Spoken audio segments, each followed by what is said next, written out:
Dan untuk mengetahui kondisi terkini serta penanganan banjir bandang di Kepulauan Sitaro, kita akan tanyakan langsung pada Ibu Cynthia Kalangit selaku Bupati Kepulauan Sitaro. Selamat malam Ibu Cynthia.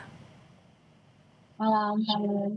Ibu, kami sebelumnya turut berduka dengan peristiwa yang menimpa Ibu dan juga warga di Kepulauan Sitaro. Tapi Bu, yang ingin saya tanyakan adalah dengan status tanggap darurat yang telah ditetapkan hingga 14 Januari atau pertengahan Januari ini, apa yang kemudian jadi prioritas pemerintah daerah saat ini?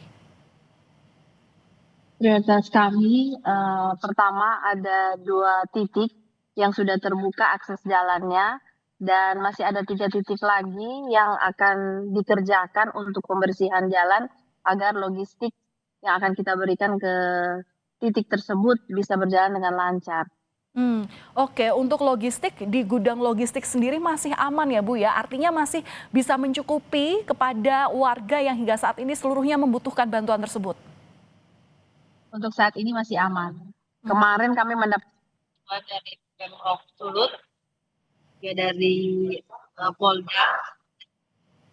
Sebentar malam juga kami mendengar ada kiriman lagi logistik dari pemerintah Provinsi Sulawesi Utara.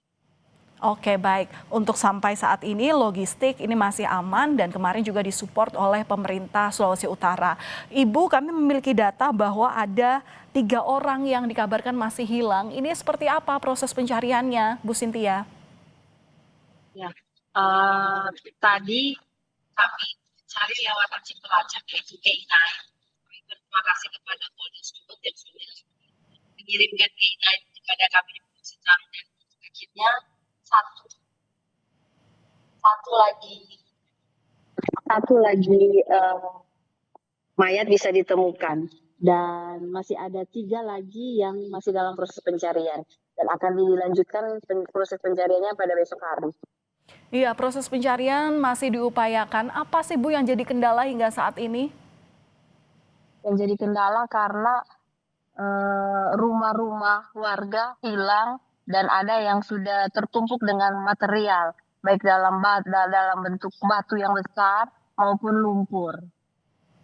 Iya, Ibu tadi juga disampaikan bahwa ada 17 rumah yang hilang dan sekitar 35 ini rusak berat dan ini artinya mereka mengungsi lantaran rumahnya tidak bisa ditempati. Nah, bagaimana Bu terkait dengan kondisi para pengungsi dan lokasi pengungsian sendiri?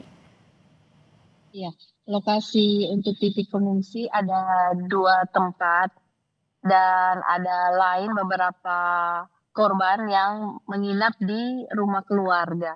Yang pertama ada di Gedung Museum Ulu Siau, yang kedua ada di Gedung Beta Barapaseng dan ada juga beberapa di Gereja Advent. Dan kami pemerintah daerah menyediakan setiap kebutuhan baik sandang maupun pangan dari seluruh korban. Kami berusaha untuk mencukupkan setiap kebutuhan yang mereka perlukan. Kebutuhan apa saja Bu yang sedang dibutuhkan warga saat ini di pengungsian? Kalau saat ini memang karena mereka lari dengan baju di badan, Bu. Jadi memang kebutuhan pakaian yang mereka butuhkan, apalagi anak-anak, orang tua, dan juga makanan, minuman, itu yang diperlukan sekarang.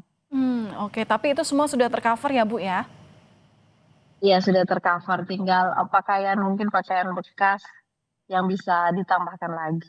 Iya, oke. Ibu, kami bisa membayangkan bahwa banjir bandang ini terjadi secara cepat begitu. Penanganan terhadap korban luka di sana seperti apa? Apakah di pengungsian ini juga disiagakan tenaga kesehatan, Bu?